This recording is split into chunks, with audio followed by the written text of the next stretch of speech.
Hello and welcome to the Brooklyn Rail's Common Ground. I'm Malvika Jolly, the events assistant here at the Rail, and I have the pleasure and privilege of being your MC today for an extra special conversation featuring Asmaa Walton, founder and curator of the Black Arts Library, alongside MoCAD curatorial fellow Maceo Paisley Keeling, and curator, writer, and man of many things, Amani Olu. They'll be in conversation with the fabulous Gerard, who's tuning in live from LA, where it is morning. And we're also so lucky to have the poet Kyle Carrero Lopez here with us today, who will read for us to close today's program in style. To begin, I ask you to join me in acknowledging the Wappinger, Canarsie, Munsee, and Lenni Lenape people of the Delaware Nation and the Shinnecock Indian Nation, the traditional owners of Lenapehoking, the unceded land and waters on which we stand. And before we get started, we'd like to take a moment to honor the memory of George Floyd, Breonna Taylor, Tony McDade, Nina Pop, David McAtee, James Scurlock, Jamel Floyd, Ahmaud Arbery, Rayshard Brooks, Rhea Milton, Dominique Remy Fells, Toyin Salau, Walter Wallace Jr., Casey Goodson, and countless others we have lost to the forces of white supremacy and police violence in this country. We acknowledge that justice will come from the streets, from the nation demanding accountability, refusing to move on until Black Lives Matter in the eyes of the state. Before I move on to introducing our fabulous interlocutors, I invite you to join us in a brief moment of silence.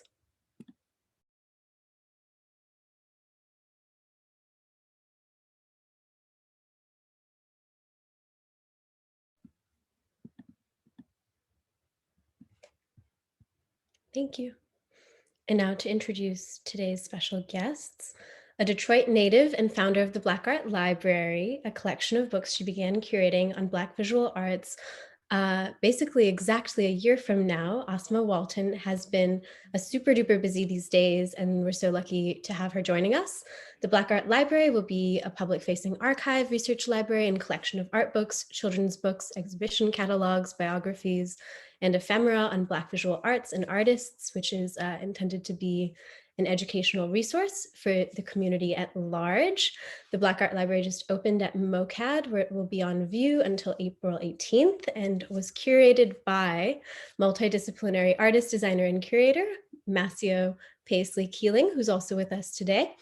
And when he's not curating works like this, his own work explores themes in society and identity through movement, language, visual art, and imagery. He's new to Detroit by way of Los Angeles, and he's really excited to take on his role as curatorial fellow at the Museum of Contemporary Art Detroit. Also in the mix of this conversation today is Amani Olu, the founder of Olu and Company, a marketing consultancy at the intersection of art and social justice, also an independent curator, arts writer, multitasker, and co-founder of Detroit Art Week.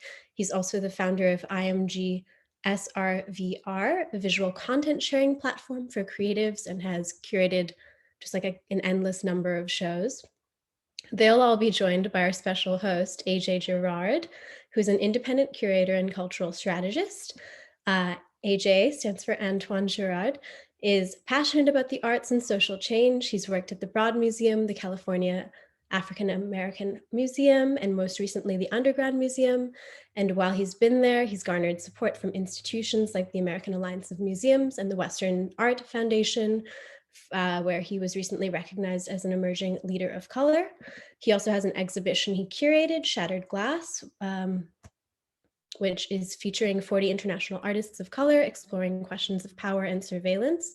And that will be on view in March next month at Jeffrey Deitch Projects in LA. I'll drop a link in the chat. Highly recommend checking it out. But without further ado, AJ, handing it over to you. Wow, thank you. I'm like, every time I hear those bios, I'm always like, wow, I'm sitting in great company. So I figure we could just like jump in pretty strong. I think we could spend the next 45 minutes or so just like reflecting on journeys and who we are, where we've been, where we want to go. I kind of want that to be the motivation forward today. It's just like as future forward facing as possible. I mean, even now in this like time of so much separation, I find this to be like a very great place to think about the future. I mean, we're sitting on like computers and laptops from thousands of places in the world having a conversation. So things can still be done. But we, listening to those bios, I also want to ask the panelists, like, how do you feel about hearing your journeys sort of be so beautifully wrapped up? Does it feel real for you? Are you actualized? Where are you at just right now? Pass that over to anyone who feels comfortable answering. If it's a shy thing, I will name I'll people. go Yeah. first because I already unmuted my microphone, so I kind of have to go. So it's kind of interesting because I've been in a place kind of lately, thinking about like what my like title is, just because I've done a lot of different things. I'm coming to where I am now from, being a museum fellow for like the past 2 years at two different places. So I'm coming into kind of a different kind of title as like the founder and like as a librarian, which is a title that um I'm more so really focused on like coming into, and it is something I've been thinking about since the opening talk that I did for MoCAD with Maceo, and with Jova, and Maceo kind of brought up a point about librarians and how um, they actually are, like a staple in the community, and how librarians, they come from a place of like care and love. And I thought that was really interesting. And a few days later, a friend of mine actually kind of said the same thing. She said, yeah, like my mom would just drop us off at the library and, leave and come back a few hours later. And we pretty much were kind of in the care of the librarian. She was trying to figure out like what we'd like, what we were looking for, how she could make things more engaging. So that was something that I've been kind of thinking about as far as um, my own title of where I've been and kind of where I am now, and where I'm trying to go. Okay. Anyone else? I think that it's been interesting for me to one, kind of do this professional identity shift that Asmaa was talking about, and be someone whose real role is to support the artists and be an advocate for them. And so when I was like hearing back my bio, I was thinking, like what a journey it's been. But this is the Black Art Library is actually the first show that I've curated at a museum. So like what a profound opportunity to take a project that was homegrown in the city and then to go through the negotiations of an institution and then like bring it to life in this way that we really attempted to honor what was presented the first time around, but then also put a little twist on it and to make it something that people could receive in MoCAD. Also like balancing the COVID considerations and making it something that people felt comfortable participating in. So it's been a journey, and I've also got a lot. I've learned a lot, and talking with Asmaa and collaborating was really fun as well. So it didn't really feel like work. And so I guess one thing that I would let people know if they're interested in, fellowships and stuff like that is that, I'm one who didn't take a conventional path. I'm not an MFA or what have you, but I'm someone who's deeply interested in art and culture as it relates to people. And so that can be an entry point as well. And Asmaa embodies that as well. So, yeah. I think for me, kind of where I'm at, and when I think about my bio, there's two things that come to mind. A lot of failure in 2020, projects that I just knew this is about to go, that didn't do anything but totally flop. Balancing that with this sense of wanting to give and give and give and give and give. I've always sort of thought about my life largely being in service to others. what can I do to help someone else? And that's largely, why I started out as an independent curator and an arts writer. It was like advocacy. A lot of us get into it for that reason. And then when I moved into consulting, it was the same thing. It was like advocating on behalf of ... But when the pandemic really hit, the first thing I thought about was, how much can we give in this time? Let's double down on our pro bono work. Our clients who are paying for one service, we're going to give them a bunch of services for free. Let's just keep going and going and going and giving. And I think that in that process, it opened up a lot of ideas for me, and it kind of helped me ground myself around kind of what I'm sort of trying to figure out is like what really is living, and really pushing myself to a place of discomfort just to see what will happen. Yeah. And been sort of really focused on, what's called frustration threshold. So, I recently started producing music, and I don't have any musical background. I'm on YouTube and I'm learning as much as I can. And it is very difficult. I have a history as a dancer. So I grew up in the clubs, right? So I understood how to move and interact with music, but like the making of it was very difficult. And through that process, I realized whatever happens this year and beyond, there are two things that I need to focus on: increasing that frustration threshold, the ability to be uncomfortable as a way of growing, and giving as much as humanly possible. And that's kind of how I come to this conversation as someone who's interested in giving as much as I can. I think there's some similar energies across the board. Everybody's answers, I think, gave a lot. So thank you guys for just thinking about that. And that's kind of the air I wanted to bring or take out of the room, and just be really honest about.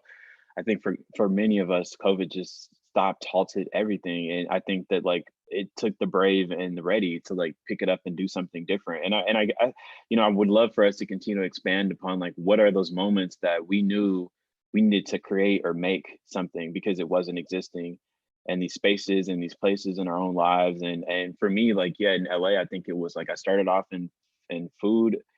I had a friend who, through the Underground Museum it's called Supermarket, they created this whole like give back program with vegetables and groceries, and this is organic based, sort of, trying to combat the food apartheid. And then meeting Black Art Library through social media and realizing, oh, like how I was responding to COVID by reading a book in my house to stay engaged, there was someone else in the world who saw that as a need and like expanded upon that. So I'm super, super inspired by all of the work that I've heard from you guys.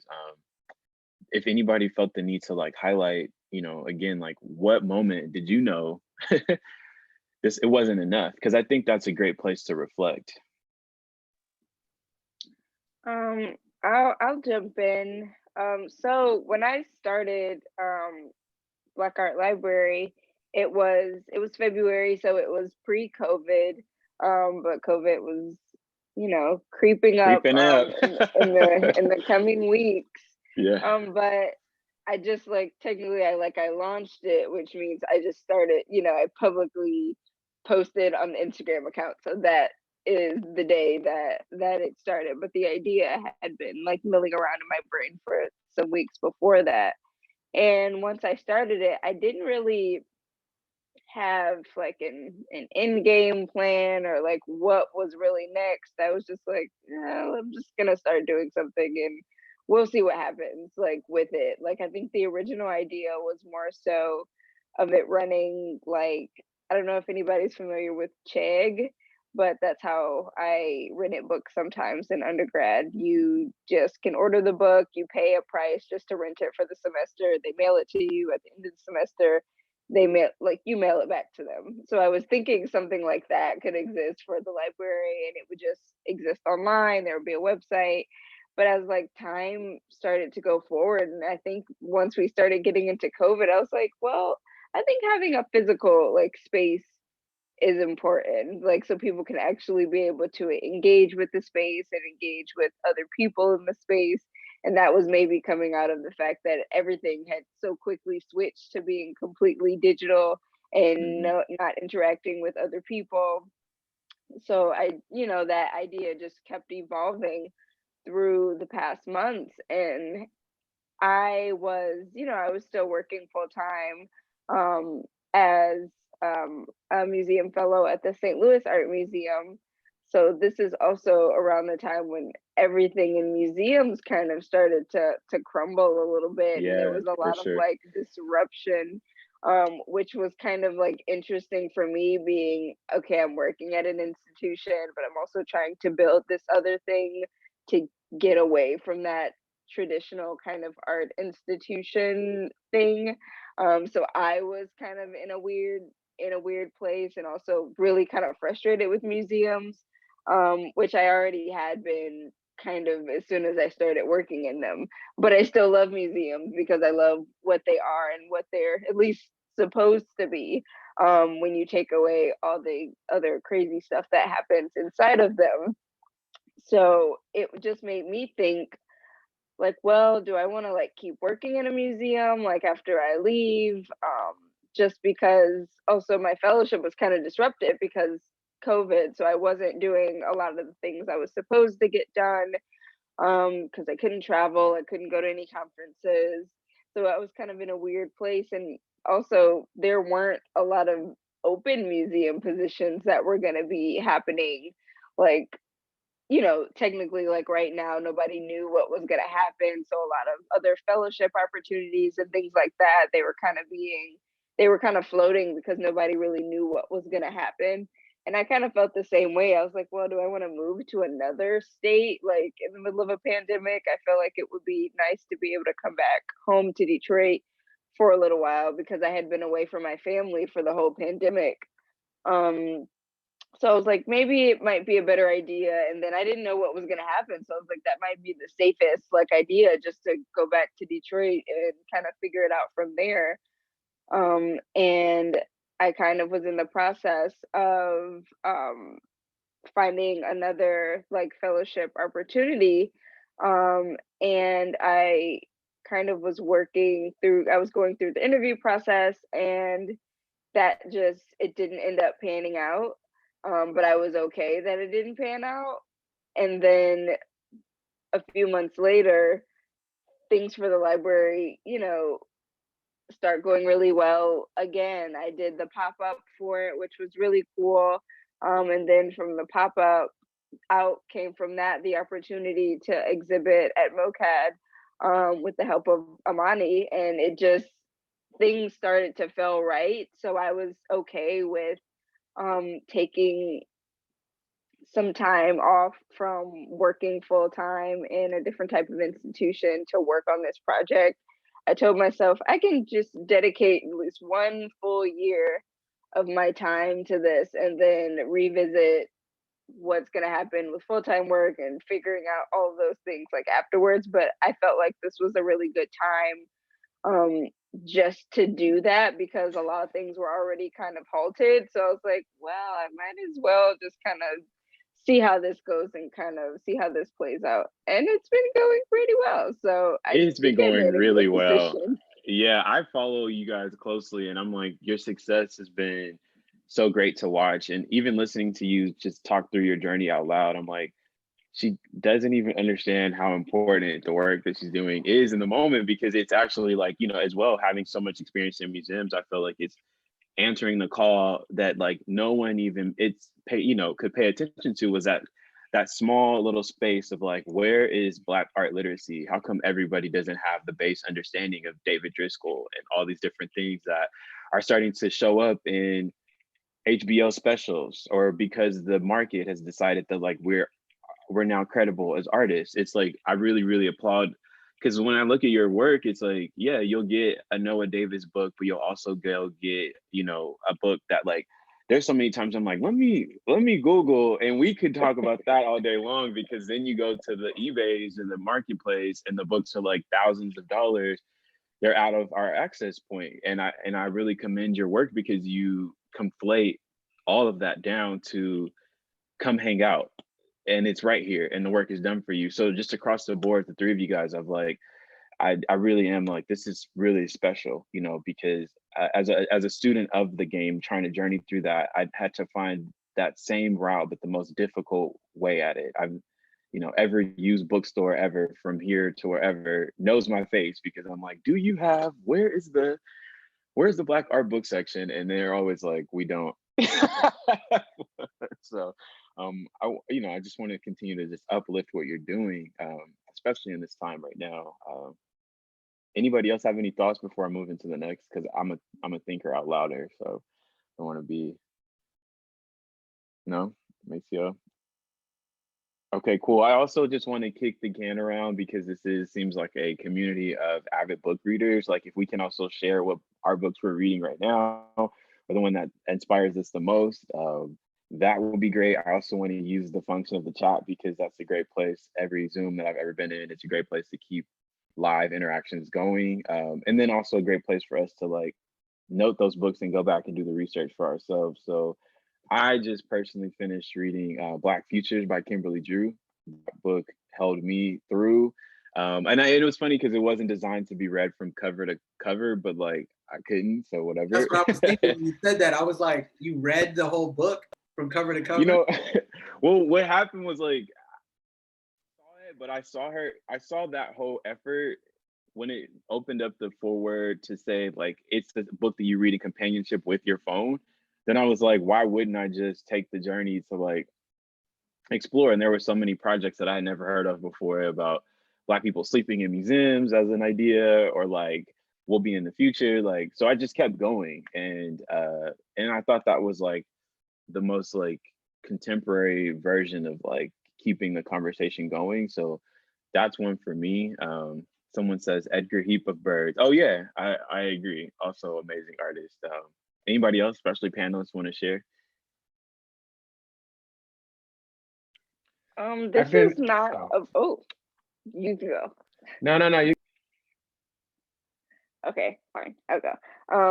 So this isn't one, thinking about Black Futures, just thinking about how I actually have to get a copy for myself. Especially now because all of the books for the library are like out of my apartment, so I can't just like pick them up and read them because they're not here with me. I was like, oh, I can't actually just go and read it because I don't have them with me. So I actually have some things I need to get for myself. But I was actually just gonna mention a book that I just bought for the library that I'm excited to get in the mail and read. It's a children's book. It's a poem. It is called, I think it's called Lost in the Zoo. It's by County Cullen, and it's illustrated by Charles Seabury, and it is from 1940, first edition. Seabury did all of the illustrations, and they're all like really cool, like wacky little like animals. So I'm really excited to get that so I can read it and look through it. Also, I think that's going to be like the oldest book in the library because 1940, like that's ridiculous. Yeah. I've been reading Go Ahead in the Rain, Notes to a Tribe Called Quest by Hanif Abdurraqib. I think we're in a community of book lovers, and I love it. I see our energies lifting through the Zoom. But you know, I grew up with Tribe, of course. You know, I'm 40 plus, and just the way he talked about that era of music, everything from like the native tongues and what was happening with NWA. He just put all these pieces together that I really took for granted because you just live through it and you enjoy the music. And when you're 11 or 12, you're not super thinking about the politics. But he is just in love with the music, in love with their story, and in love with like the crew, right? So when you watch a movie like Juice, you're like, it's the crew that is just like so magnetic. And, you know, coming up in Philly, you know, I had a crew. So I just really felt it's sort of great to kind of come out of you know, these communities where there's like a ton of trauma, and then arrive in a space where like maybe you have a little bit more clarity about what was happening, and to kind of be able to go back to that era and kind of go through the years of A Tribe Called Quest is, I thought that was dope. Yeah, I gotta read, and I'm looking at the not art related books, Cast, The Origins of Discontent by Isabel Wilkerson. I haven't read that one, but I've heard tons and tons about that one. And I see a lot of books that seem to be pretty like socially engaged. So with those two topics in mind, if everybody's gotten that out, like I've heard you guys have some amazing efforts that you put forth both in your respective cities. Do you want to kind of elaborate or share those things today with the audience? I think, and also kind of me, because I'm very curious too. And I think especially I'm going to kind of point that question to Amani if you feel comfortable. Yeah, totally. I moved to Detroit in 2016, and not as someone who was interested in cheap rent or some kind of scheme to get over in the city because, you know, some smoke signal was out there. Come to Detroit, and what was it? That New York Times last stop on the L train. Like that wasn't my story. You know, I actually came here for family reasons, and I lived actually in the suburbs of Detroit, deep suburbs. And my plan was to just go from this suburb to New York because all my connections and relationships were there. I wasn't like, oh, I'm gonna go to Detroit and do this thing or have this reinvention. That wasn't my plan. And I think it's important to note that because a lot of people think I'm either from New York. I'm not. I'm from Philly, very proud of that, and think that I sort of came here with this sort of like conquering mentality, and that just wasn't the case at all.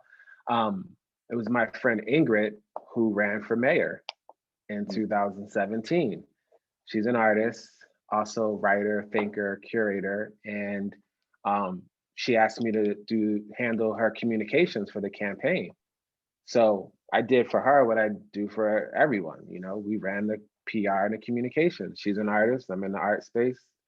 But through working with her, she opened up like a whole world of people. I mean, like I was instantly in a room with like Cornelius from Underground Resistance. And it was like, he was just like right there. And I was like, wait, and he was cool, right? So just being in the mix, coming from a space of service, I was like, oh, what can I do in this city to add value? How can you know, again, it's about adding, not extracting. So I knew I had Olu and Company, and, you know, we were efficient at building systems and promoting things. And I was like, well, there's this interesting art scene here. All my friends in New York are like, I want to come to Detroit. So my partner and I, who's now my wife, Alea Lindsay, we came up with this idea for Detroit Art Week, and simple, invite our friends to come out for 3 or 4 days, take them around, see stuff, listen to techno at night and house. Like that was what it was. And then it just kind of grew into, I mean, we're on hiatus right now, of course, but the idea was like taking the culture of a city and telling the world to come and check it out. Whereas I feel like the model in other cities was like, let's import other people's art and ideas and then say, come to this place, engage with this art that has nothing to do with this community, as a way of like making that city valid or credible. And our view was like, nah, Detroit is dope. Come here for Detroit. And that's kind of where Detroit Art Week came from. But what's important is that we already had the infrastructure with Olu and Company, my marketing firm, and we had already been working on similar projects. So it was easy to just like make that happen. And we met with a lot of people. We asked the community, like, is this valuable? And I was like, as soon as someone says no, then it's like, maybe we'll reconsider it. But everyone we talked to was like, yeah, you know, you should do it this way, you should do it that way. And we really made it like a community effort. We were just kind of like, you know, we kind of did what we do. It was like, this is dope, check it out. We got it away. Y'all can figure out and mix it up how y'all need to once you get here. And that's how that came together. And as a result, my firm has been able to grow here. But again, it was like acts of service, not like, oh, I can get a studio for $500. That's like 3 times the size of where I live. Oh, let me go there and do that. Yeah, that wasn't the vibe, and I'm not into that.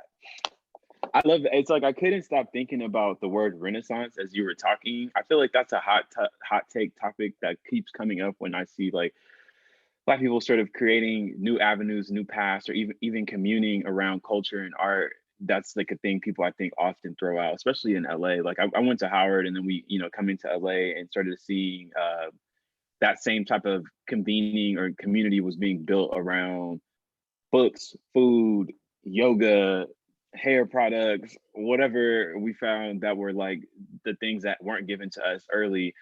We create these waves and we create these paths and we create these journeys, and then it's so easily consumed. So I guess I just also want to like ask, what do y'all take on this? Not only what's your take on the sort of idea of the Renaissance that we're experiencing now? Is it new to you? How do you feel like you're contributing? Just what are y'all's takes? Because it's a buzzword for me too. And anyone, especially Maceo, I would love to hear something from Maceo, just to keep a solid voice change. No, I told y'all this when we were doing our earlier calls. I'm just like so fascinated with the conversation that I find myself like sitting back listening. So I apologize if I'm not jumping in as much. Oh, no. It's just that it's Zoom, and then we all get these ponder faces, and then people think our screens are frozen, so we have to like. I'm like, that's a good point, Amani. Yeah, I want to think on that. So I would say that the Renaissance language is something that I feel multiple different ways. The question is Renaissance for who, and what are we identifying as Renaissance? Because I think that one of the things that we can very quickly fall into the trap of is thinking about art as part of one specific canon, and as opposed to like multiple canons, and that what we're calling a Renaissance today is just our perspective, and we're at the same time really focused on this thing. We're ignoring something else that's going on that's still very interesting and still relevant in another area.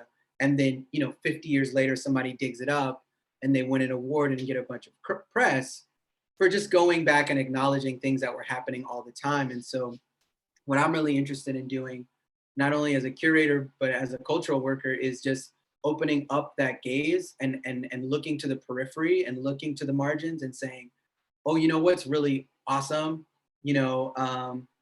like understanding what's happening on like TikTok, but also looking at what's happening in institutions and looking at the ways in which people are experiencing themselves differently as a result of the day we're in, both politically in relationship to the pandemic. Because when I think of what a Renaissance is, it's an opportunity for us to reflect, to develop our imagination and be critical. And so if that's the fundamental material of what a Renaissance is, then it can exist in multiple different places at the same time. And so I'm really sensitive to my role as a curator, as being someone who can point resources to a particular thing, and what the recourse is when we point resources to things that are already big and already exciting, that are already developed and invested in. So that's how I'm kind of approaching it. What a great answer. Thank you for that. I feel like that was a very well-rounded point of view. I wanted to add to that. Yeah, like Renaissance is tricky for me coming from, a marketing, background or perspective, because I understand that a word like Renaissance can be used to drive, revenue or sales, or to commodify co-op, right? So Renaissance sometimes can be packaged and sold as like a thing that people can easily buy into. And also, I think in terms of like, you know, Black bodies, when I think about what I do in relationship to what Asmaa is doing, there's no renaissance. It's just like, this is the work this is what we do. There's not like there's no banners or flags, or we don't need to party. It's like, oh, she's over there doing this thing, that's dope. I'm gonna bring this thing that I have over there, and we don't need to talk. I think the word renaissance is tricky for me because it just feels like what we've been doing. Like a good friend of mine, who I kind of came up with, who a lot of people would know here, Larry Osei Mensah. You know, he's the godfather of my daughter. Like our relationship is that deep. And he's for the most part like famous, and all these names are being attributed to him and characteristics about. But it's like when we got started, we just was trying to make things happen. We weren't positioning it in that way where we were trying to be at the forefront of this thing or that thing. It was just really, it was simple. We had ideas and certain things made sense. We kept our heads down, we focused, and we were able to deliver, you know, value. You know, Larry's been collecting Black artists since 2008, quietly, just doing it. And now there's sort of like this recognition for it. And when you're outside of the community, when you're a spectator, you're looking at all these pieces and you're like, Renaissance. But it's just like what we do and would have been doing when no one was paying attention. Yeah. So that's why that term for me has been tricky, because also Renaissance, there's something about it's time-based. It's like the Renaissance is over. So like what happens then? What is it? I find that people are always thriving in the art world to create time spaces that they can classify things like decades or time periods or movements. And my big argument right now, even within the show that I'm producing, I think COVID halted what was before, and then this 2-year gap, there's sort of like a game of musical chairs that everyone will be able to occupy in the art space, because we'll all contextualize art from being in our houses for such a long time from here on out, you know. So this is going to be a new thought period that, you know, I think Larry, and there are a lot of leaders who are doing this now by pointing to artists of color. This isn't even like a separate category anymore. It's like, this is art. We can all enjoy that. We can all, you know, move into that. I want to offer. There's one more thing before we leave the Renaissance piece that I'm reminded of as a result of kind of the way last year went. That has to do with gaze, and you know, not only like the institutional gaze, but like white gaze and hegemonic gaze as placed on marginalized bodies, and really just looking at the way that when we say something is a Renaissance, how we can colonize it and turn it off and make it this thing that no longer belongs to the people. And so while we do that, I think it's really, really, really important that we understand that we have a kind of sovereignty in our creations, and that like even in like Amani was saying, even in the vacuum of our own communities, there is still value there to our work and our efforts. And we don't need to necessarily be corroborated by someone else's label that's put on our stuff. And I think that is also why Asmaa's project was really interesting, because it was not, I'm gonna wait for funding or from institutional validation to make something pop off. I'm gonna do it. And there you like reify that agency as a community project, and then become a leader to the extent that like I and institutions can come afterwards and say, well, you tell us what it should feel like, and we'll put our resources behind supporting this community project, as opposed to dictating what it should be like, because Asmaa and others are already starting. And I think it starts to be a way where we disrupt the relationship between institutions and communities. Yes. Great answer. Asmaa, do you want to add anything to this before I move to Jeremy's question? I feel like I should have just shook my head, because that just took that did a lot more than you can move He on to took the us to next church. I question. mean, he definitely took us to church. And let's not kid around. I was like, Masio, I was like, I think incredible. we can end on. I think we can end on what was said. So just to honor Jeremy's question, and thank you for utilizing the chat. Jeremy has asked, can you talk about the principles or values that inform how you shape community? And that's an open question to anyone.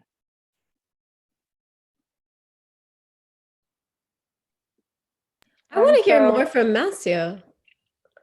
yeah, we can let Right. Maceo go. I mean, I'll Matthew. kick it off because it's related, but I think that, you know, it's not a secret that, you know, there were those of us who were employees of MOCAD who organized to help bring change to the museum last year and last summer. And I think a large part of that was led by the recognition that the institutions could do more to be engaged with community and support community. And so with that being the case, it was really an opportunity for us to do exactly what Amani did, is look at what was existing in the city and say, how do we bring this to the next level? How do we take this seed and literally cultivate it as a gardener would, you know, and leave it in its organic state? So I think there's something beautiful to the answer of the question in looking even at the trajectory of how the project came into the museum in the first place. Mm-hmm. Because ironically, we were in a state of transition already, and Amani was able to, you know, not only as a professional connection maker, but if he didn't have the framework of coming to Detroit, not wanting to like sort of recolonize from this like land grab perspective, then what does that mean for the way that he serves the museum as somebody who's managing PR and messaging? And also, what does it mean for the way he looks at community? And so when Amani's out and about thinking of ways to serve MOCAD, you know, the implication there is the best way to serve MOCAD is to think about how to leverage the museum to serve the community. And so when we're approached with an opportunity, there's the next critical inflection point of the institution saying, oh, actually, you know, we'd rather go in this other direction. We'd rather support a pre-existing high budget, big name, you know, situation because we're in COVID and we got to really bring our visibility up and make sure we keep our funders happy, as opposed to being under the scrutiny of the community, MOCAD Resistance and others who are saying, no. You know, if we're going to do this, if we're going to have institutions, we really need to critically interrogate the essentiality of an institution. Otherwise, you know, when people say things like art is not essential, and what does it matter, and how does it relate to mental health and the sovereignty of communities, then that critique really gets to be leveled with a more accurate basis. But when we can instead say, actually, the power of art, the power of Black art literacy is one that fuels the Black imagination, particularly in a time of unrest, particularly in a time we're combating, police militarization and all kinds of things like that. What is not more critical than creating spaces for us to reimagine who we are and see reflections of ourselves that mirror the way we would like to see in the future. So to me, I'm thinking of it as the ecosystem, like rebuilding itself with the eyes of the community's reflection as like the anchor point. And then folks like Amani, places like MOCAD can be the pillars that, you know, frame that growth and change. So that's how I'm thinking of it. Can I add to that too? Because I think that these conversations aren't Detroit centric. I feel like this is something across I might not have jumped into my personal biography today, but like you're looking at like Museum Warrior number 101, whatever in LA, like it's been a conversation I find across all the spaces, the places and whatever. And so I guess I just wonder, like, how can we approach this in a what is a museum for y'all? What does it do? What can it be? Because like when people ask me these questions, I lean in on spiritual spaces. I lean in on community convening spaces. Like to me, like art on the wall is secondary. So like marketplace, talk, drive, all that type of stuff doesn't necessarily come up until I'm behind the scenes, but it sounds like our conversation is kind of going that direction. And I think we all have hot takes and experiences and things that felt similar to what you guys had to experience at the museum and rebuilding it and or like moving into a different direction. And let's just go back to that. What is a museum for y'all? What does it do? What is it? Somebody did say, I love that. I don't even, if we're gonna have institutions, I think that's the question, is one, realizing that this is resources are being devoted to maintaining these places. And if we're going to create frameworks that pull resources from community and they operate with a nonprofit, status, then they should be for the public good. At least that's a working theory.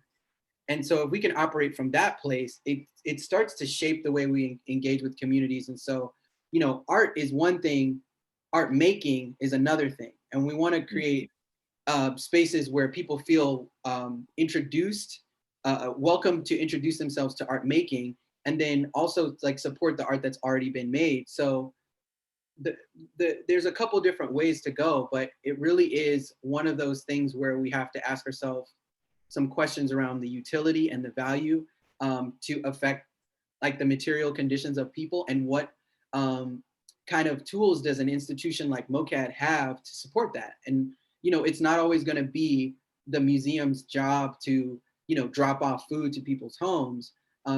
We don't necessarily have to change this sort of entire way that the organization proposes its value to community, but directing what we're already doing to the aid and assistance of community is going to be like the way that I'm going to think about it moving forward. And really, really, really was critical last year, especially with museum layoffs and with organizing.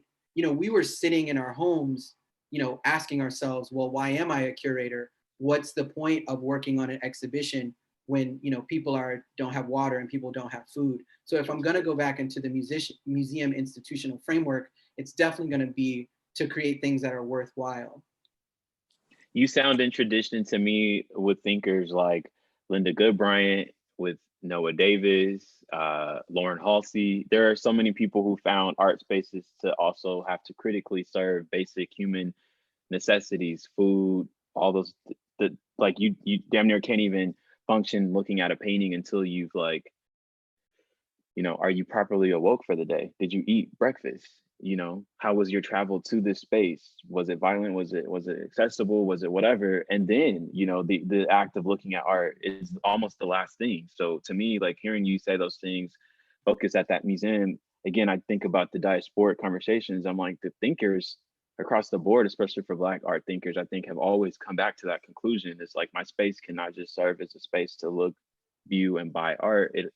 It has to like address the entire spectrum of, who we are as a people. So I just love what you're saying. I didn't mean to cut you off. I was kind of just adding to that. I definitely agree with everything that Maceo said, and I think a lot of that, those thoughts came into my mind when I was thinking about building the library, and while working in a museum institution, but it was also letting me see like, okay, this is what I don't want to happen, at my library, or these are the things that I know that I need to include, or these are the things that need to be available to the community. Because I want, when there is eventually a physical space, I want it to function in a lot of different ways.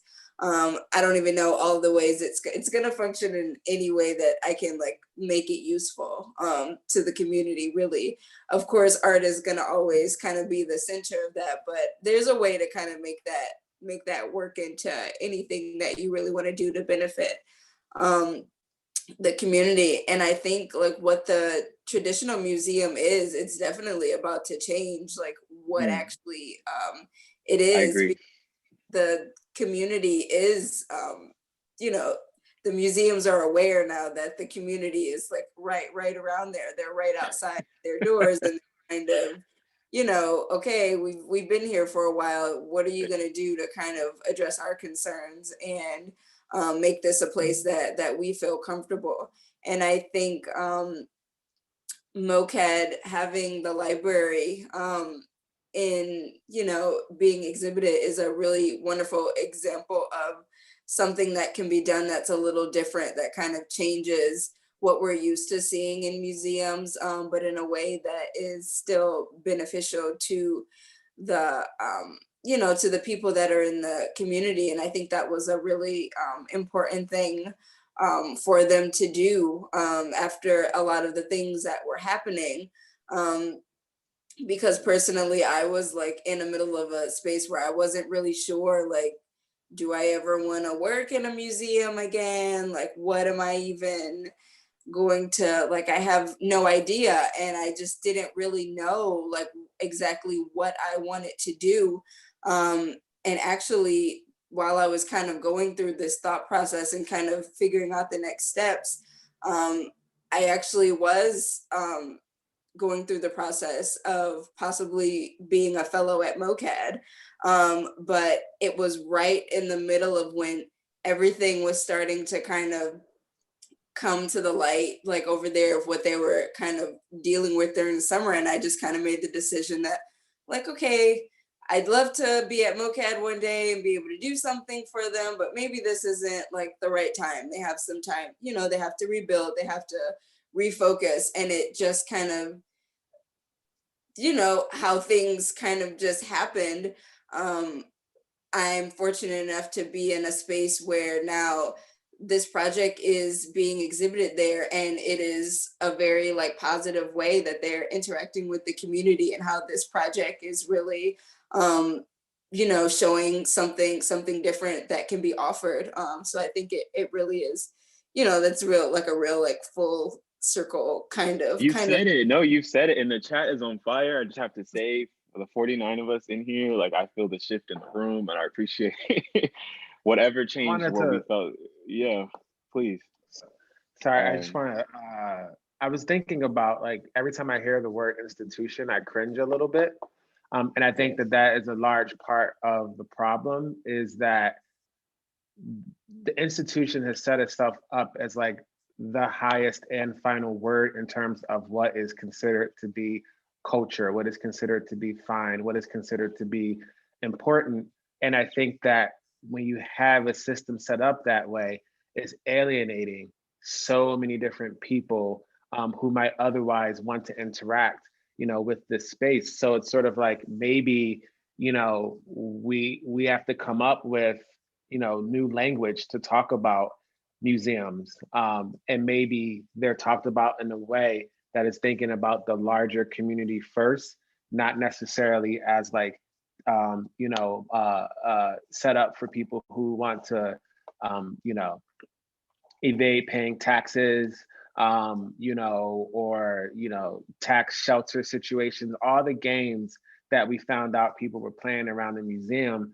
And in the end, it didn't really serve the museum in the end, because they suffered and the community suffered. And the only people who were able to really thrive were the ones who were writing the checks and getting the tax incentives as a result of it.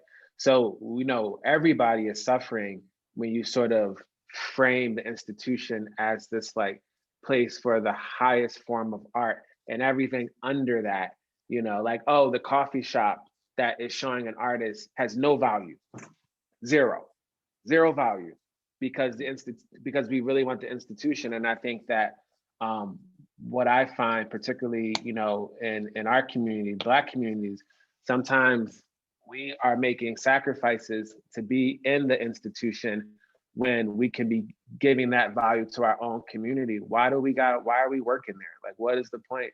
They don't want us in the building to begin with. They're not speaking to us, talking to us, nothing, but we're giving them all of our labor, our ideas and everything, so we can get what? To be some kind of cultural gatekeeper. Like, sometimes I don't even get the point of it, really, when you really start peeling back the onion.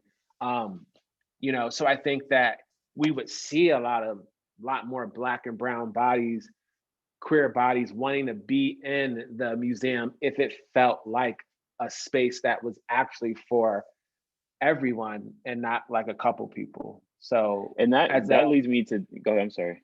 I was just gonna say, so again, as a person who's coming largely from a marketing background at this point professionally, that's an interesting problem for me, it's like, okay, how do you rebrand the institution to be something that everyone feels like they have stake in, not just like the 10 people who are funding the museum? I'm listening to that and I'm adding the thoughts from the chat, as well as just thinking about, like, as a fan of Black Art Library, some of my favorite moments are when I'm seeing those books come across the screen that I've never heard of that artist before, or there isn't much light shed on that particular genre of Black painting or Black creative expression. And it's like, I know that there are people out in the world who own these texts and these titles. It's just not me. They're not the community that I come from. So what happens in that way is that they're put on shelves, they're turned into some type of, like, archived thought versus like a living experience that we can all take. I think it was like Charles Ethan Porter, you put that book up and I was like, how come I didn't know Black people painted flowers? Or how come I didn't know Joshua Johnson was a free man who was allowed to paint portraiture? Like, I don't know these things, but if I go to someone who has an MFA or as a curator of whatever museum, that book is like dusty on their shelves, so they don't even look at it. So it's all of what you said to me brings up so many different thoughts, and I think that's why I'm like, again, just kind of adding and going back to that idea of Renaissance. It's hard to see those terms be placed, I think, on leaders like us, because it's like we're doing what we do quite naturally, but maybe people want to say that effect didn't work, and like now we want to own the next 10 years. And I found like Kerry James Marshall and like all these type of people, it's like those looks in art, like even Henry Taylor, I feel like everybody's painting in that direction or going in that direction because they found that to be the freedom dream. That's what the market is accepting in this moment. And so you'll get so much going in that direction versus like where the Black abstract artists, where are, even listening to Detroit, like I forget who, she went to Howard too, Jen. I think Jen put a documentary together about techno, being birthed in that place. Like, I'm like, how come no one taught me? Why am I having to do this work alone? So I don't know if anybody has any, go ahead. And I, I was 36 when I learned techno came from Detroit. I knew house was from Chicago, and my father was a DJ, and I was fucking pissed off that I existed for 36 years and didn't know that techno came from Detroit. It's an hour away on the plane. So that has somebody on the call, Amani, is today years old, and they're finding that out. Yeah. So it set me on a whole other path when I found that out. But just quickly going back to, we have to value our heroes. We have to value the artists within our community. I don't want to hear no more talk about we're not taking this artist seriously because they're showing in a hallway of a community building. That's played out. We cannot do that anymore, right? Because what happens is when we're not paying attention and cultivating the talent and the artistic production in our community, we're looking somewhere else and we're saying, okay, well, these are the 3 people we like because they went to this school, they read these books, they did this MFA program, they came with this crew, they did all these things. These 5 we like. But this other 100 over here that is just as committed to this practice, we don't care about them because the institution said that they are not worth anything. There's no value. So how does Black Lives Matter if we're not saying the work that's being made in our own community is somehow subpar because it may never show at MoCat or the DIA? Here's something interesting. You've got 2 artists in Detroit, Carol Harris, Ali Mcgee, been working in Detroit, living here, living artistic practice for 60 years. 60 years. I come along, I find out about them, and they've never had a show at the DIA. 60 years of production. Carol lives across the street from the museum. So I go to my people at the museum and I say, I want to do this show with these 2 artists. And we were able to make it happen. 60 years. The institution said, your work is not valuable. That's a theme I found. I listened to so many elder artists in LA. I just saw Betty Starr's show right before COVID, like 2 years ago at LACMA, and they gave her, you know, it was a smaller room. It was a very small room, and it was really hard because it's like listening to her daughter say, like, my mom hasn't even had.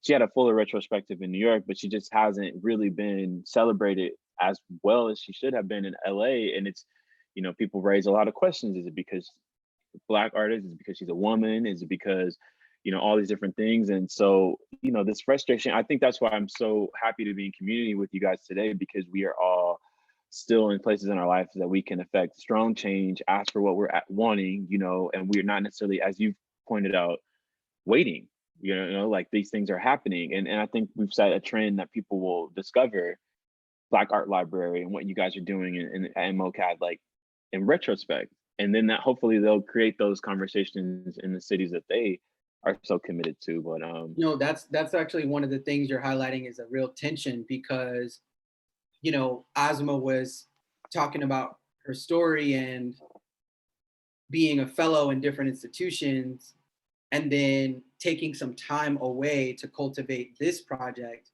And, you know, same thing with me, being someone who is like sitting in the middle of the pandemic, like thinking about the role of the museum and like whether I want to return. There really is a personal question that each of us has to answer about where we want to sit and when, you know, because if people like Amani don't sit in the position that he sits in to be able to have access to the relationships, then oftentimes those artists will still be overlooked. But then there's also a daily sort of cost associated with playing in these spaces, you know, working on these, you know, what might have otherwise been tired projects in order to gain the kind of credibility, leverage, or respect that is going to allow you to have influence over these places. You know, we have a Black femme senior curator, but that didn't happen overnight. That person had to take their entire life and work on their craft and engage with institutions and do the whole process to then find themselves in a position where they could assert, you know, an opinion. And then even with that, we all had to organize and fight and support for this shift. So that's just something that I think is really important too, is our positioning in the landscape, you know, because you can be an artist and say, I'm an outsider, and you can have a career. And you can also say, I'm an artist who is an outsider and I'm willing to engage with institutions when, you know, on these terms. And then you can also be an artist that says, well, I'm going to be fully insider. I'm going to do all the institutional things. And then I'm going to point my attention and credibility outward. And so like, there are different ways to, you know, to address the issue. And I don't want it to sound as if, you know, I mean, I work at the museum now, you know, and so coming back, a large part of that was trying to reconcile the fact that like we ushered in the beginning of a response, but then if we don't come back and follow it through, who's actually going to be the ones that make good on the things that we asked for and demanded?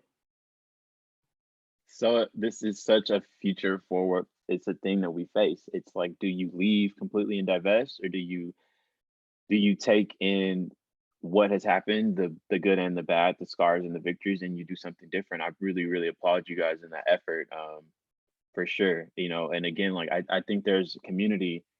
I can only think about the names that I like engage with in LA. You know, Asha Grant from the Free Black Women's Library chapter. She's building out Salt Eaters. You know, Olympia for Supermarket. Lauren Halsey with her community center.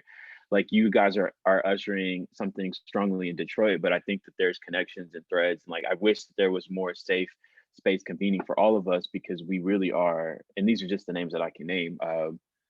Doing something together. You know. Yeah, And I mean, still, I was gonna say, like, I would just say that as exciting as it is, as exciting as it would have been to sit next to Asmaa every day and like be a fellow with her, I'm way more excited to sit next to Asmaa and produce the Black Art Library with her not being a fellow at MOCAD. You know what I mean? And that was a decision, that opportunity was born off of that fact that she made a decision earlier on. And so, you know, it is that kind of balancing act, you know, especially for those of us that are artists and curators or writers and curators or, you know, XYZ. And I think that's another thing that people should think about is, you know, it was, I assume, and maybe this just is like a question for you, Asmaa, that wasn't an easy decision to make, to sort of bet on yourself in the project, or what it was going through your head when you did that. We got a smile out of Asmaa. I really appreciate No, that. not an easy decision at all, because, you know, I was coming from a place where, okay, you know, I have this full-time, you know, fellowship is still full-time. So I was coming from a full-time position at St. Louis, you know, I had my benefits, had my insurance and all that good stuff. And I was taking the chance of, okay, well, not gonna have a full-time job. I turned 26 this year, so not being able to stay on my mom's like health insurance, and, you know, thinking about all of those things. But at the same time, it was, you know, my mom really supported the decision. She was like, well, you know, I'll help support you, but I think you need to do this and just focus on working on this project at least for a year, like just put some time in working on it. So if I didn't have my parents' support, I definitely wouldn't be able to do this. But it was a really huge decision, because I was like, well, I'm used to having, you know, my next plan lined up before I even really go. Like as soon as I started working in Toledo, I knew I wanted to go to St. Louis next. I already knew that's what I wanted to do. I just had to wait a few months before the application opened and I could apply. So I'm used to always knowing like what I'm gonna do next. Like after undergrad, okay, I know I'm going straight to grad school. Like I really hadn't paused at all since 2017 when I graduated. So I just kept it moving. So this was really like a time for me to be like, all right, you're kind of like stopping like right where you are. You're being forced to work on this project, whatever that really means, because it's not like you have a boss that tells you, okay, you have to get this, this, and this done.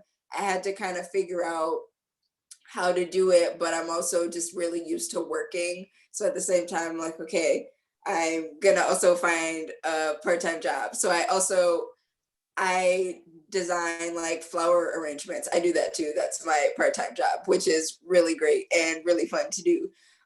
But I really had to make the decision to just take a chance and do it. And so far, I do not regret that decision yet.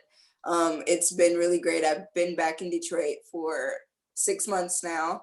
And I think I've been able to accomplish a lot of really great things with the help of like everybody around for the library. And really excited to see what's next. But I feel like there's so many like possibilities of what I could actually do.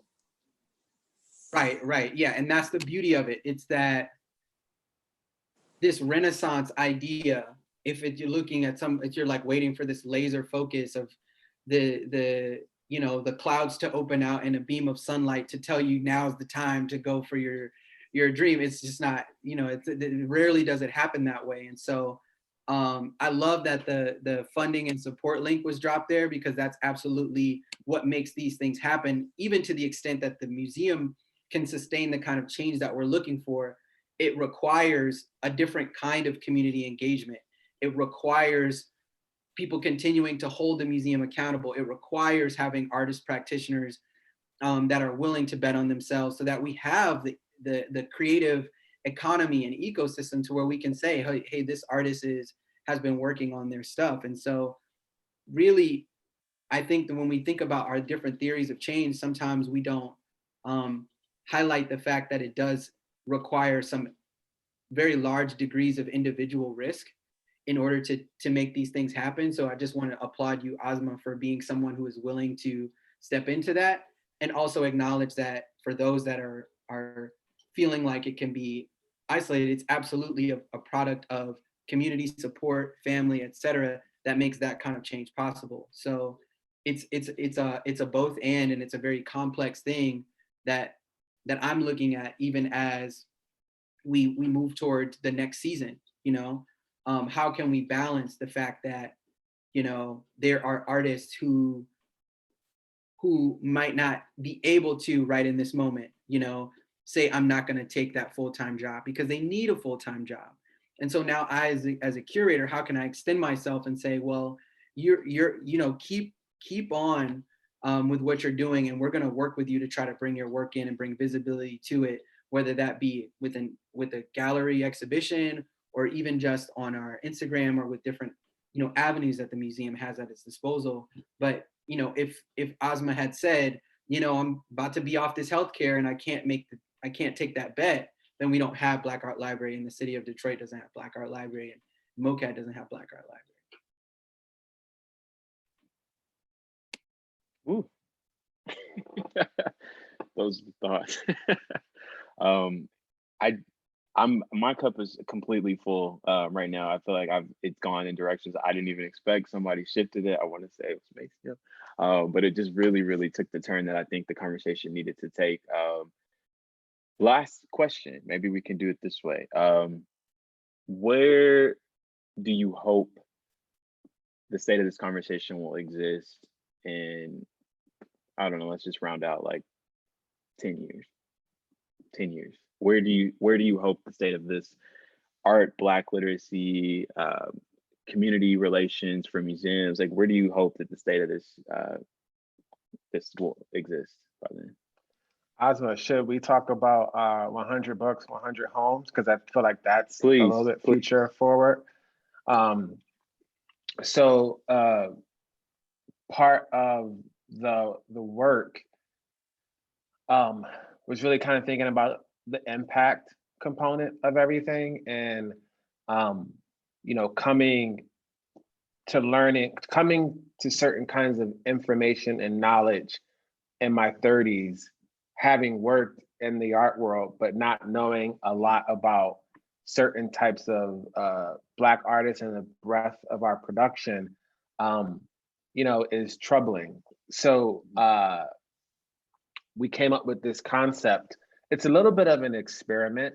It's called 100 Books, 100 Homes. And we're working with, it's a collaboration between Black Art Library, Detroit Art Week, and Source Booksellers, which is a prominent Black-owned bookstore in Detroit, where we're purchasing 100 books from them, art books that we are going to give to, you know, 100 Black families.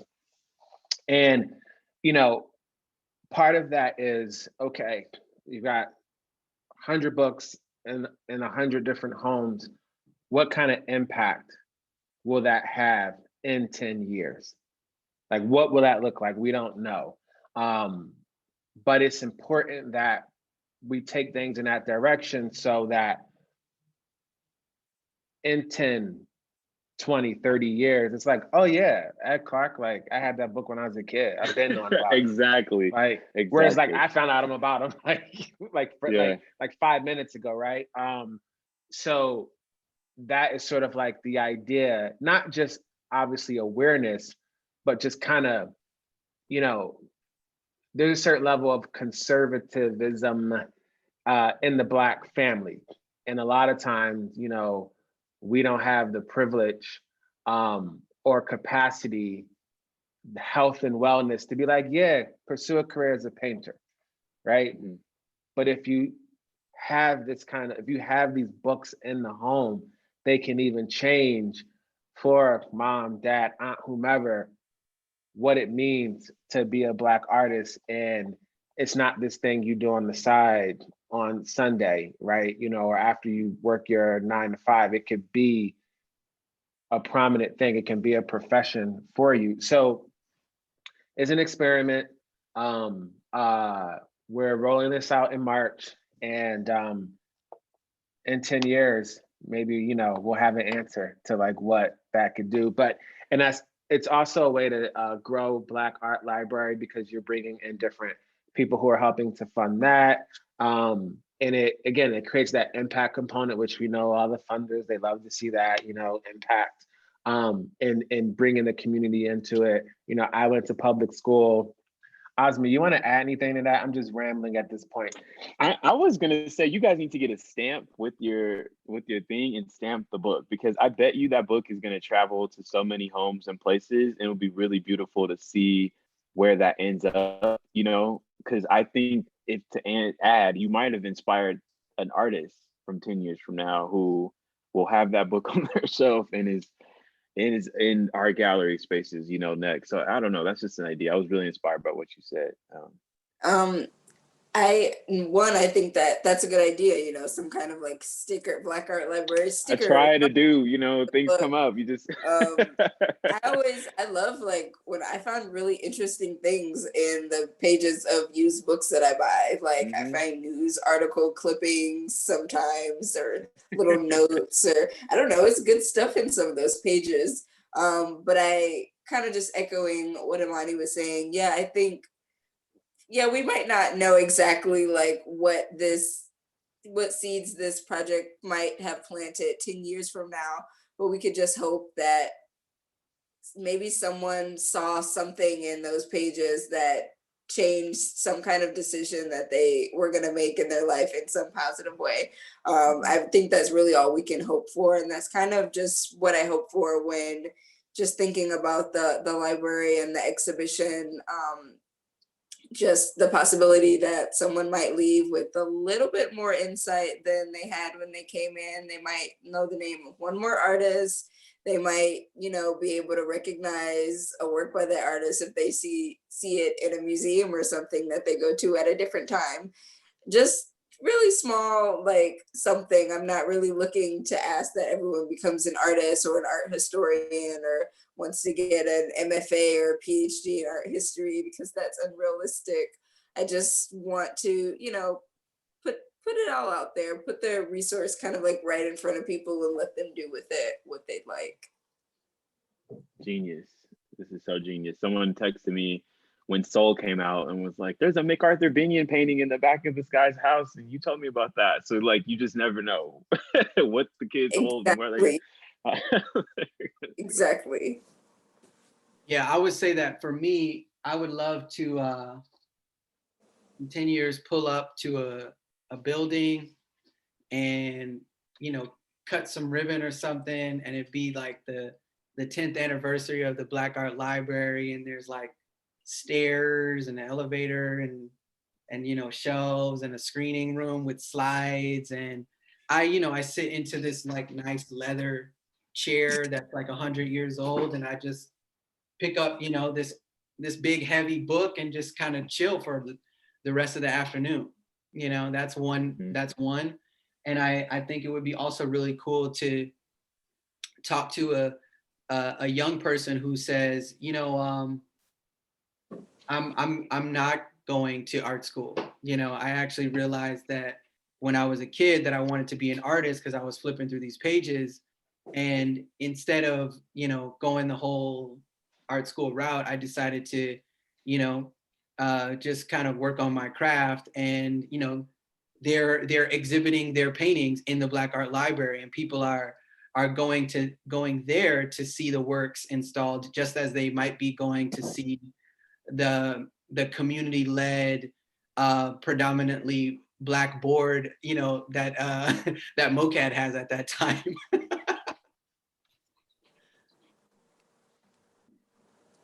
Well, I think we've rounded out a wonderful conversation. I'm gonna pass the mic back. Thank you. I love the way you started to transition. You were like, my cup is full. And in my mind, I was like, all right, I have you to go poured. No, think. but pass the cup over. This has been incredible. You're all phenomenal. Like truly church. I would like to, maybe before we close and move to our poet laureate, I'd love to sort of go, we got a couple questions in, mainly from the staff. I feel like everyone's been sort of reverently listening. But I'd love to go to a question that came in the chat from Jeremy, which is, I think, a good closing note, which is, what kind of help and support do you all need the most, and from who? You know, so. So for me right now, I still have the GoFundMe kind of link. So always looking for financial donations, but also book donations, because that's where the financial donations are going. They're going to more books. Originally I did start the GoFundMe to kind of raise money for books, but also start to kind of put money away for a physical space down the line. But books are super expensive. So far, all of that money has gone to continuing to buy more books. I have about 400 books in the collection now. So thinking about how much those books actually cost, considering that some of those are donations, but also some of them are really, really rare and cost a lot of money, and they aren't even anywhere near retail price, but they're so valuable that the collection has to have them, and if it's going to be comprehensive enough of all of the really great histories that are in the world of Black art. But yeah, I think financial donations are always super helpful. Just sharing the fundraiser and just kind of sharing the project in whatever kind of capacity you're able, because I've met some really amazing people and a lot of people that have other types of resources that, you know, they know someone who knows someone that is able to help me with something specific. So just really getting the word out is always super important for this project. That's why I'm always happy to spend a lot of time rambling and talking about it. That's incredible. Sorry to do a switcheroo, but would you guys mind taking a couple audience questions that are sort of trickling in now? Would that be okay? Does anyone have to run promptly? All right, perfect. So I'd love to go to Angela DeCarlos, who just dropped a question. She said, advice for allies working from within the institution and academy. And this kind of, to me, tracks with the question I've been having this whole conversation, which is like, last week, we had a sort of panel of Indigenous curators, one of whom was in Ontario, and she was sharing some like extremely direct strategies for what she calls sort of the ongoing process of decolonizing the museum, sort of like the continuous process of like expressing sovereignty in the museum. And what struck me was she was giving like really small curatorial choices that you can make. So, you know, just like small changes in language, like artist previously known, or that she was like installing certain works in a way that like, you know, you could not actually remove from the museum. This sort of what she sort of described as like this atmosphere of like cultivating an atmosphere of like the land back campaign in the museum. So I've been wanting to ask you guys for a while, you know, what are those like super small, you know, like active strategies for you guys? And, you know, how do we sort of, I guess it's a question of smaller insurrections, but yeah, like how do we do it from like within the institution, within the academy, before it's been, you know, before we have MOCAD resistance? I think a really great way is the institutions doing small parts to kind of engage in the community in different kinds of capacities, like getting involved in kind of small community initiatives and small kind of things that, you know, most museums are kind of worried about disrupting an image or kind of something that they have going on. But I think there are really small kind of ways that they can get involved. I've had a few museums donate books to the library that they have in their collection. So exhibitions that they have had, I've gotten, you know, large boxes sent of a great number of books. At least even if I get about 4 or 5 books, that's a couple $100 worth of books that I was just sent for free by an institution. And a lot of the times those happen because of people that work in those institutions. One of my really great friends is a curatorial fellow at a large institution in the contemporary department. And she just kind of spoke to people in her department and kind of told them about this project. And they were like, well, that would, you know, that sounds like something cool. Like, I think we have some books that we could probably send. And they ended up sending me a package of some really great books. So that was just her using her network to kind of from within her position in the institution to do some work kind of in the community as well. So I think it really depends on, it does depend on what your position is and kind of where you are in your institution. But I think there's always some, you just have to find the really small ways that don't seem hugely impactful, but like for me, those few books, like that's a huge thing for me. Can I answer that too? Am I allowed to answer that? Yeah. I'm thinking about my time with the Underground Museum when we had a block party that they host every December or so. It's a way to just open up the literal street in front of the museum, and I think it's like replicated in like New York with the first Saturdays, or those type of things. But I think when I was given the task to find people in the community, I didn't go for the big brands. I went for those brands that were like organically being built in the city, and we had a span of like a 17-year-old named Toby who has a brand called Crenshaw Skate Club that is literally like out of his mom's trunk, like he's making it happen. But he sold out those shirts, and he sold a shirt to like Helen Molesworth, who is like the hugest curator ever. And we hope that like that seed planted where it's like, oh, one day maybe we can see his work be in a museum, like that merchandise doesn't have to live exclusively in the streets. Like it can be a part of the function of what LA culture is. And then there's other artists, so I think that to add on to her point, it's about building, knowing that your seat, you can't occupy it forever, and already having 20 people in mind for who you want to replace it with. And I think that even me as a younger curator of color, it's like these institutions saying like, hey, do you want to put a show together? And naturally, I'm going to bring in people from my community. And then that naturally, as like he was pointing out, it can create a change. It can create a wave. So I think that like people who maybe aren't in those positions can also just like rally for those type of shows and rally for those type of moments to exist outside of February.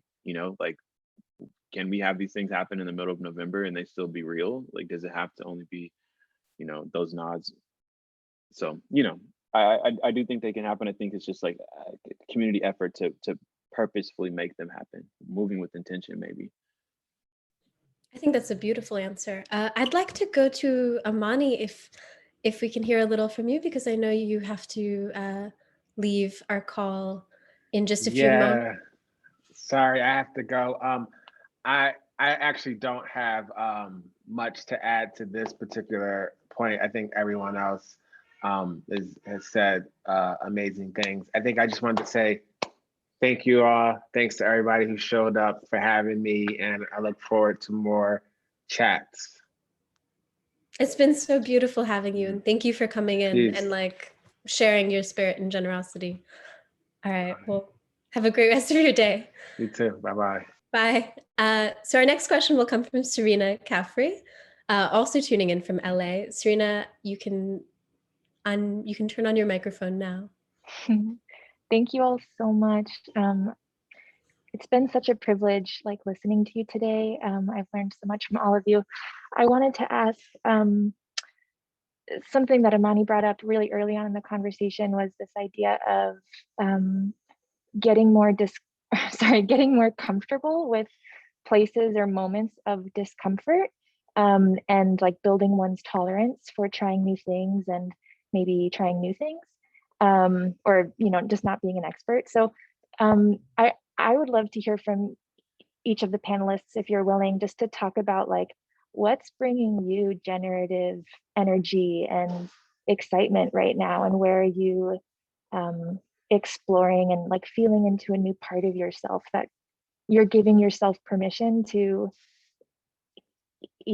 try something new. I just feel like you all will have some beautiful answers, if you would permit me to ask.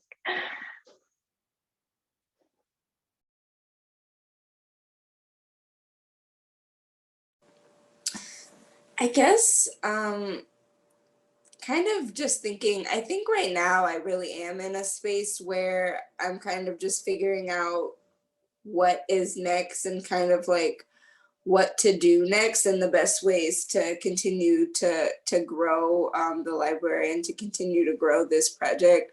So it is something I'm kind of, in the process of navigating, figuring out okay, what are the next steps that I need to take? What are the next connections that I need to work on making? And I don't really have a specific like approach to doing it. It's kind of just picking it up as I go, kind of learning from what I can, being able to just kind of have other people that I look at as well, just kind of figuring it out as I go. I don't really know. It's just kind of, I think I'll feel like it's together when I finally get there, but I don't think I'm there yet.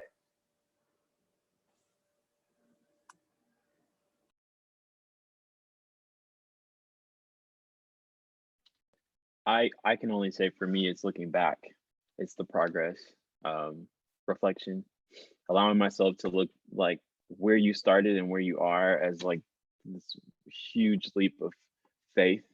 And so then it encourages me to take the next huge leap of faith and to just keep going. So.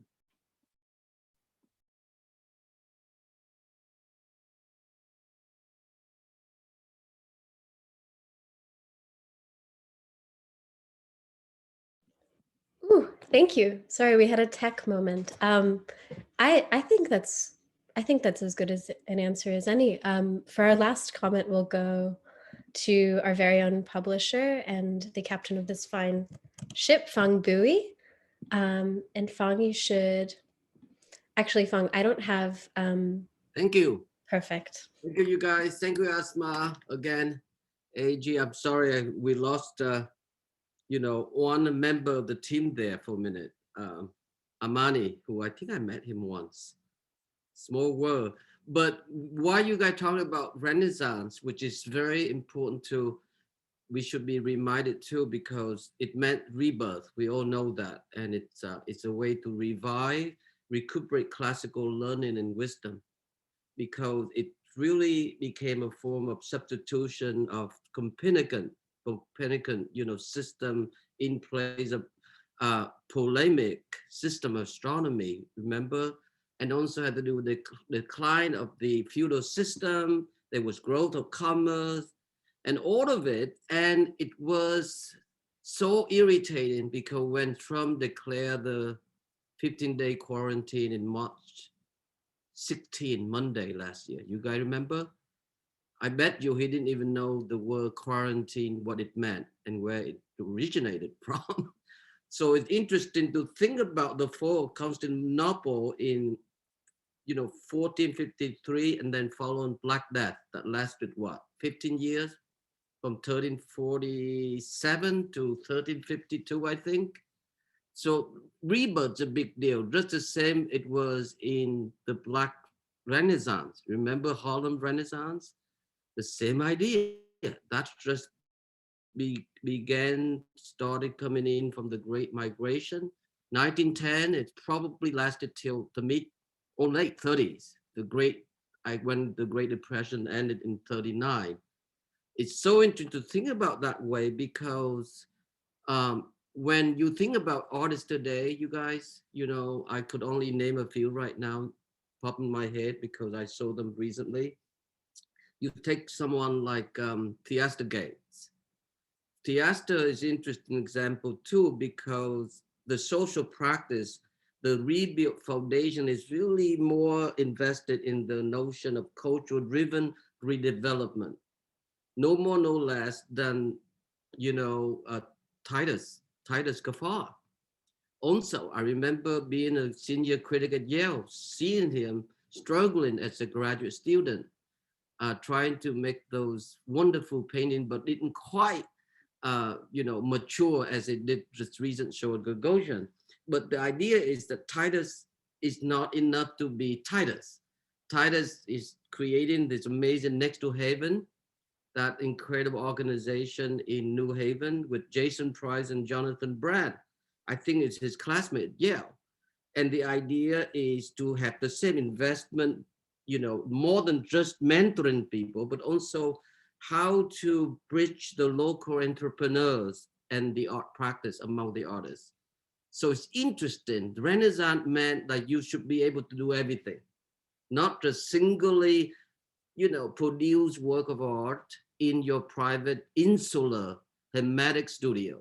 You know, we all open up this amazing way to mobilize the community. I think that's very important. The last thing I would bring up is one of our greatest regret, that we never managed to interview my friend David Briscoe.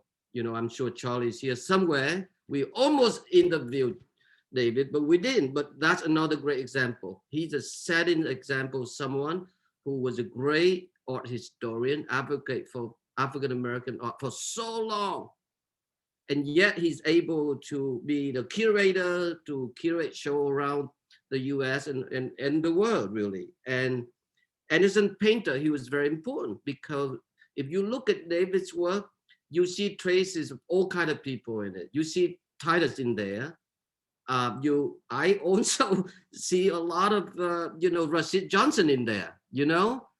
And that's a very important thing that I learned so much by my late friend, Jack Whitten, too. I'm not afraid to be making work that might not seemingly to be unified in my lifetime, but it will be one day. So the idea of Renaissance is really to be unafraid to explore possibility.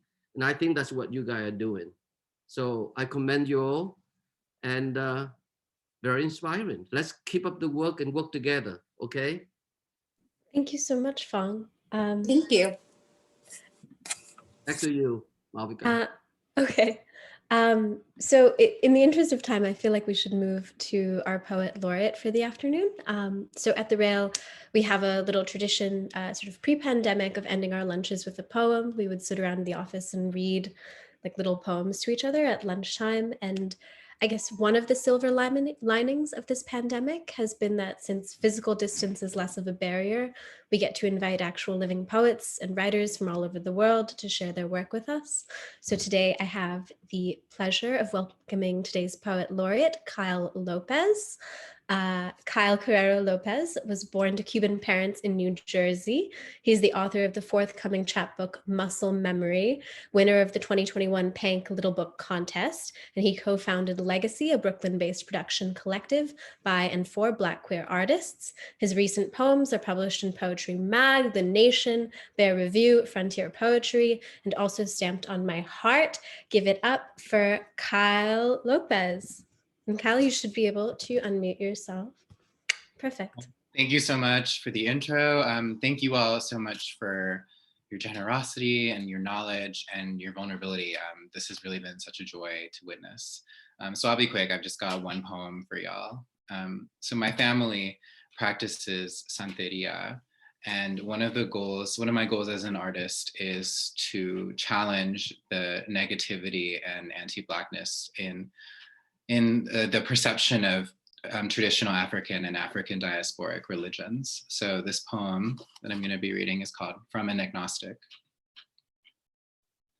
Hostile talk of Santeria bites my ears like frost, because Afro-Cuba, because the ancestors fought for it, because the enslaved saved what slavers tried to take, because my Black, because my blood, because no cruelty should cross me, because the entire goat is consumed, because the entire chicken is consumed, because Azalea's chicken closet is better known, because the sublime song Santeria is better known, because Santeras are my tias, because Santeras pray for me,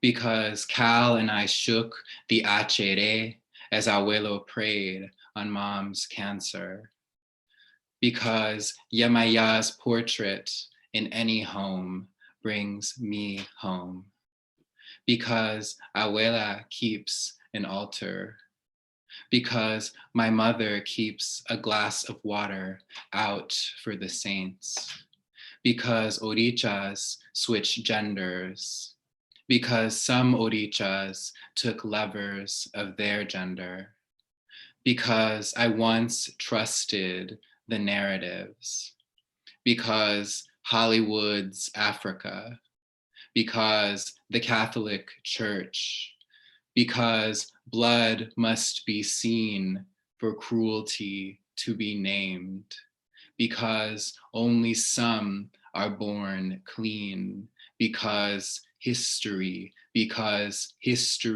repeats, because history has mouths we speak through. Okay, thank you all. Thank you so much, Kyle. And thank you, everyone. Thank you, Asmaa. Thank you, AJ. Thank you, Maceo. Thank you from a distance to Amani Olu. I feel like this, I feel like this conversation is sort of fed into like a series of questions I've been wrestling with this whole pandemic, which is sort of, and which have been kind of percolating through this series, which has been for me kind of about like, how do we shift values, shift resources, like back into our own communities? How do we like scrape off that desire to be embedded under like social systems or institutional systems that have failed us? And then how do we, I guess, like come to terms with where we are, having recalibrated, and like learn how to embed new value into those systems as well. Sort of like something I've been thinking about is that like, I don't need the Met to love me, but I'm just like running through the burning building in the kind of Fred Moten. In that way, I'm like running through the burning building, like picking up everything I can, and then we're just like running out. And like, that's where the value is like who you're running with. So this has been really, really nourishing and great for me. AJ, you're so stunning. Asmaa, I love your project. And yeah, I wanted to thank you all so much. And of course, thank you to all who tuned in today. Thank you to those in the audience and in the chat. There's so many people I love who showed up. We're celebrating the Rails 20th anniversary this year. It's a year-long birthday party. I think we deserve it. So please consider making a contribution to our anniversary fundraising campaign to keep the Rail and our special projects free, relevant, and independent. And please join us again tomorrow when we'll be joined by artist Hugo McLeod and critic, curator, and writer Lyle Rexler for a conversation, and that will conclude with a poetry reading from Nicole Wallace. That will be, as always, at 1 p.m. right here in the Zoom. And yeah, other than that, it's been just like a complete dream. And you can now turn on your microphones if you'd like, and sort of shout out your comments, say goodbye. But thank you all. This has been great. Kyle, thank you for coming. Thanks, Thank you, Kyle. Thanks, Asmaa. Thank you. Thank you all. Thanks, AJ. Thank you so much. Thank you also. That was Thanks, amazing. everyone. That was such a good talk. This was amazing. Thank you so much. Thank you, you guys. It's been great. Maceo, thank you. Keep doing all this great work. It's wonderful to see. Thank you. I really appreciate it.